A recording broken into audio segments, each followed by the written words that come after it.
What if I told you the Real Ghostbusters cartoon you watched as a kid was actually the result of backstabbing studio politics, hidden censorship wars, and a bizarre behind-the-scenes power struggle that turned the show into something even the creators no longer recognized? That the version of Egon, Peter, Ray, and Winston we all came to know wasn't the one the original creators wanted? And that the show, which was supposed to be a fun, ghost-chasing romp for kids, actually contains psychological horror, racial controversy, and one of the most disturbing episodes in Saturday morning cartoon history. Oh yeah, we're going deep into the ghost trap on this one, so strap in, because once you learn the truth about the Real Ghostbusters, you'll never look at it the same way again. And wait until you hear what happened to the voice actors. It's enough to make Slimer cry. You're beautiful when you're mad, fatso. Looks like we won that round. We're out of here. After the 1984 Ghostbusters movie became a cultural phenomenon, an animated version seemed like a no-brainer. But there was one massive problem. Another studio already owned the rights to the name Ghostbusters, and they weren't giving it up without a fight. That's right. In a weird twist of copyright chaos, a forgotten 1975 live-action show called The Ghostbusters, produced by Filmation, beat them to the punch. So when Columbia Pictures wanted to make a cartoon version of their blockbuster movie, they had to call it The Real Ghostbusters. Yes, the real in the title wasn't just for flair. It was literal shadow thrown at their competitors. But here's the wild part. Filmation did create their own Ghostbusters cartoon in 1986, starring a talking gorilla and two guys named Jake and Eddie. It was bizarre to say the least. That naming war caused a ripple effect that would haunt the Real Ghostbusters for years. Because while Filmation was producing their off-brand version with the legal rights to the original name, Columbia and DIC, the animation company behind the Real Ghostbusters, were already setting the stage for one of the most disturbing and creatively compromised productions of the entire 80s animation boom. And the first victims? The characters themselves. Wait until you hear why Winston, yes, the only black Ghostbuster, got totally shafted on the show. And then there was one. I wonder who or what you're dreaming up. My name is Albert Einstein, young man. Of course. What else? If you're a fan of the movies, then you might remember that Ernie Hudson played Winston in both Ghostbusters films. So it only made sense that he'd voice the character in the cartoon too, right? Wrong. In a move that shocked fans and deeply upset Hudson himself, the role of Winston was given to an actor, Arsenio Hall, in season 1. And when I say Arsenio Hall, yes, I mean that Arsenio Hall, that had his own show in the 90s with the guys in the audience wooting like dogs. Later, the role went to Buster Jones. Ernie Hudson from the movie actually auditioned for the part and lost to someone playing the character he originated. Let that sink in. Now, why would the studio pass over the original actor? Hudson never got a straight answer, but behind the scenes, speculation boiled down to two ugly truths: race and money. Some insiders claimed that the studio didn't want to pay Hudson's rate. Others suggested that Winston was never meant to be a major character in the show. And if you watch the early episodes, you'll notice something off. Winston rarely gets center stage. His character is minimized, often reduced to comic relief or background commentary. And this wasn't just oversight. You know, there's something very familiar about those guys. Something very ugly about them, too. According to the original story editor, J. Michael Straczynski, yeah, the Babylon 5 guy, studio execs literally told the writing team not to give Winston too many lines. You heard that right. They deliberately downplayed the role of the Black Ghostbuster in a Saturday morning cartoon aimed at millions of impressionable kids. It's a disturbing truth that once you see it, you can't unsee it. But just wait.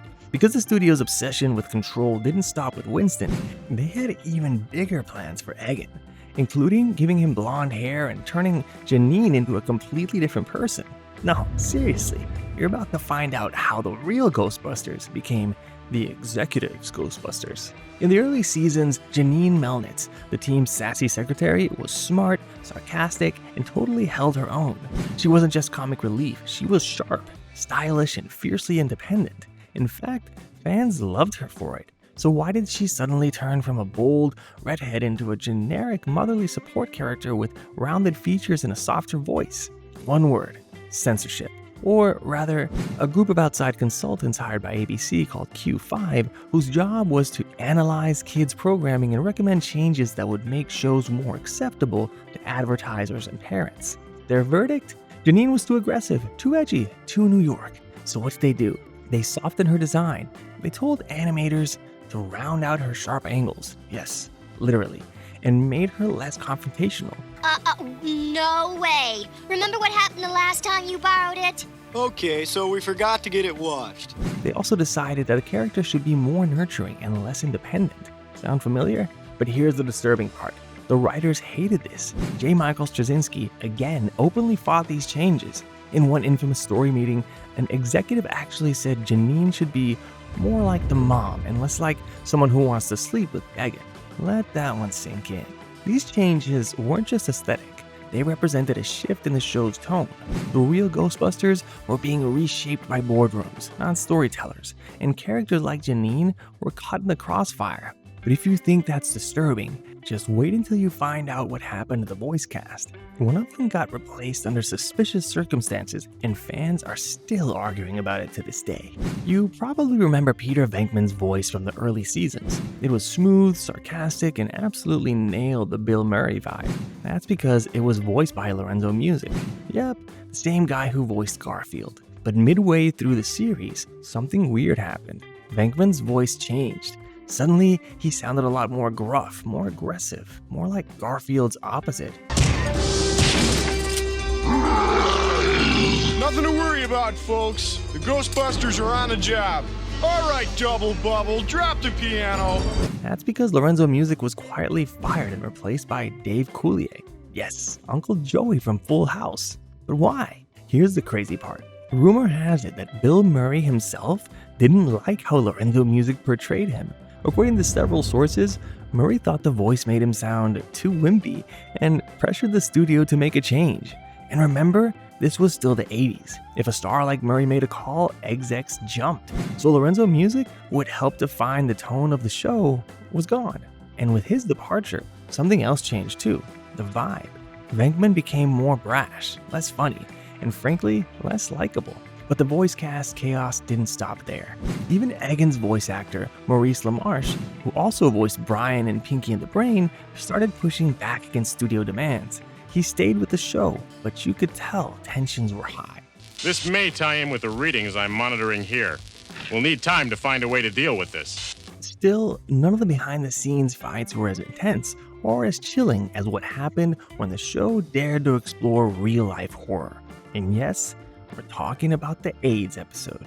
Believe it or not, the Real Ghostbusters flirted with some serious themes, but there's one episode that almost no one talks about because it almost never aired. In the late 80s, the AIDS crisis escalated in the US. Some writers on the Real Ghostbusters reportedly pitched an episode dealing with a metaphorical disease spread by ghost possession.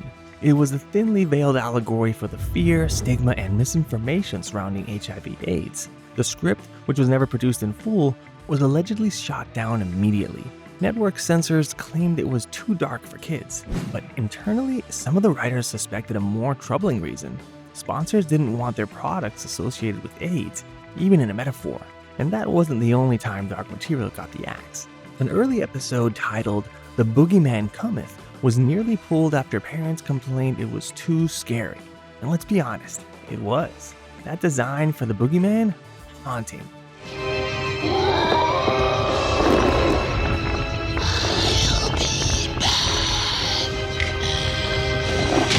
That was more psychological horror than a Saturday morning cartoon could handle, but fans loved it. That episode became a cult favorite and led to sequels. Still, it highlighted a constant tug-of-war. The writers wanted smart, spooky stories. The network wanted lunchbox sales. Do you remember watching this episode? Let me know in the comments. But speaking of smart stories, did you know one of the head writers of the Real Ghostbusters went on to write one of the most beloved science fiction shows of all time? Let's talk about that next, because it might change the way you think about the cartoon writers entirely. J. Michael Straczynski isn't just the guy who wrote some of your favorite Ghostbusters episodes. He went on to create Babylon 5, one of the most influential sci-fi TV series of the 1990s. But before that, he was fighting tooth and nail to keep the Real Ghostbusters intelligent, Straczynski wrote or co-wrote over 20 episodes, including some of the most darkest and smartest ones, like Ragnarok and Roll, where a heartbroken man tries to end the world with music. Seriously, his episodes were layered, philosophical, and often touched on themes like loss, belief, and the power of choice. This wasn't just a ghost-catching cartoon. It was a meditation on human fear, grief, and heroism. And that's what made the behind-the-scenes battles even more tragic. Because every time a writer like Straczynski tried to elevate the material, studio execs pushed back. Too complex, they'd say. Kids won't get it. But guess what? We did get it. That's why the show still resonates with so many adults today. It wasn't just fun, it was smart. Unfortunately, that intelligence didn't stop the show from being slowly dismantled, until what was left was a shell of its former self. You're about to find out how the final seasons became unrecognizable. By the early 1990s, the Real Ghostbusters had changed a lot. It was now called Slimer and the Real Ghostbusters, and the focus had shifted almost entirely to the green gibberish spouting blob. Slimer got his own comedy segments. Ice cream delivered to the door every day. A crate of donuts. The stories got shorter, the tone got goofier, and the original Ghostbusters, they were practically side characters in their own show. Why the change? Merchandising. Slimer toys were selling like crazy. Kids loved them. So the network execs figured more Slimer equals more money. But the actual writers and animators, they hated it. The show became harder to write. Characters became flatter. Plots became formulaic. The ghost hunting mystery was replaced with cheap gags and burp jokes. By the end of its run in 1991, the Real Ghostbusters had lost nearly everything that made it real. The psychological depth, the horror elements, the character-driven plots, all replaced by a safe, marketable cartoon that felt more like a commercial than a story. But here's the thing. Despite all the changes, the Real Ghostbusters still felt like a massive mark on pop culture. And what happened behind the scenes, while disturbing, also proves just how powerful storytelling can be. Most fans remember the episode Egon's Ghost as a fun sci-fi twist. Egon gets separated from his own body, and the team has to save him before it's too late. There's a chilling subtext to the episode that disturbed even adult viewers. And it might even explain why this one quietly disappeared from syndication. Think about it. Egon, the most logical and level-headed member of the team, dies? It's too late, Ray. Egon, no! His soul is separated from his body and floats helplessly through the void, watching as his friends fail to notice the real him is gone. It's a surprisingly dark existential take on the fear of being forgotten and the terror of losing your identity. But it gets worse. There's a moment in the episode where Ghost Egon begs the others to hear him, but they can't. The haunting music, his desperation, and the way the episode lingers on his isolation. Many fans looking back as adults have interpreted it as a metaphor for mental illness, depression, or even dissociative disorders. J. Michael Straczynski has hinted in interviews that the episode was meant to be a story about alienation, but ABC execs weren't happy with the tone. After the initial run, this episode was rarely rebroadcast and was left off some home video releases entirely. Why? Possibly because it made kids feel too much. Possibly because it hit too close to home for adults who saw themselves in Egon's silent suffering. But as disturbing as Egon's ghost was, it wasn't the darkest episode in the series, not even close. You're about to learn about a monster so terrifying that animators themselves had nightmares about it. If you ask longtime fans what the scariest episode of the Real Ghostbusters was, one answer comes up again and again. Mr. Sandman, Dream Me a Dream. On paper, it's simple enough. A dream demon escapes into a waking world, putting the entire city of New York to sleep forever. But what makes this episode unforgettable is how it visually portrays the nightmares and how disturbingly real they feel. Kids turned into old people, people being trapped in endless dream loops, the eerie echoing lullaby in the background. And then there's the Sandman himself, a pale, sunken-eyed specter with a voice like death and a gaze that literally puts people into comas. And here's a disturbing twist. He was based on a real-world urban legend. Writers pulled from the folklore of sleep paralysis demons, specifically the Old Hag, a phenomenon where people wake up unable to move, feeling like someone is sitting on their chest. Uh-oh. Nighty-night! Don't let the bed bugs bite! The real-life horror of sleep paralysis was reimagined in Sandman's ability to trap you inside your worst dreams forever. Animators reportedly had trouble finishing the episode because test screenings terrified child focus groups. One storyboard artist later said he had to sleep with the lights on for days after drawing the final scenes. ABC allowed the episode to air barely, but it was flagged internally as borderline horror. And here's the part no one talks about. Mr. Sandman Dream Me a Dream wasn't even meant to end happily. Straczynski's original script reportedly ended with a subtle hint that the Sandman wasn't actually defeated, just hiding. The network forced them to change it, because the idea of a demon that traps kids in their dreams for eternity, just a little too real for Saturday morning. But if you think that was creepy, wait until you find out what happened when the real Ghostbusters tried to tackle racism and almost got canceled for it. Okay, so let's talk about the Collect Call of Cthulhu. No, that's not a typo. It's the episode where the real Ghostbusters dared to wade into H.P. Lovecraft territory. But there's something deeper going on here than just a spooky mythos, because Lovecraft, despite being the godfather of cosmic horror, was also deeply racist, a fact modern fans wrestle with all the time. The Ghostbusters team, led by Straczynski, decided to take that head on.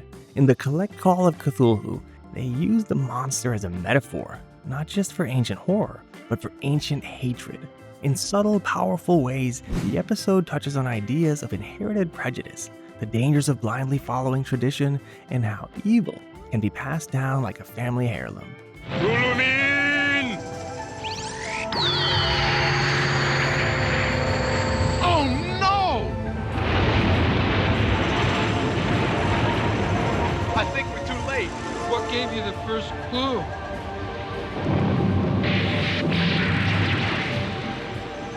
Winston plays a central role in the episode, pushing back against the idea that some knowledge is only for the elite or the privileged. But here's the kicker. Some insiders say the episode's script originally went even harder, with a clear racial allegory about exclusion, fear of the other, and systematic bias in academic institutions. One early draft reportedly had a subplot where Winston was denied access to an occult archive purely because of his race. That version never made it past the table read. The episode that aired still had powerful moments, but network execs forced a rewrite to keep it spooky, not political. Straczynski pushed back, but the final version is just a shadow of what it could have been. Still, it left a mark.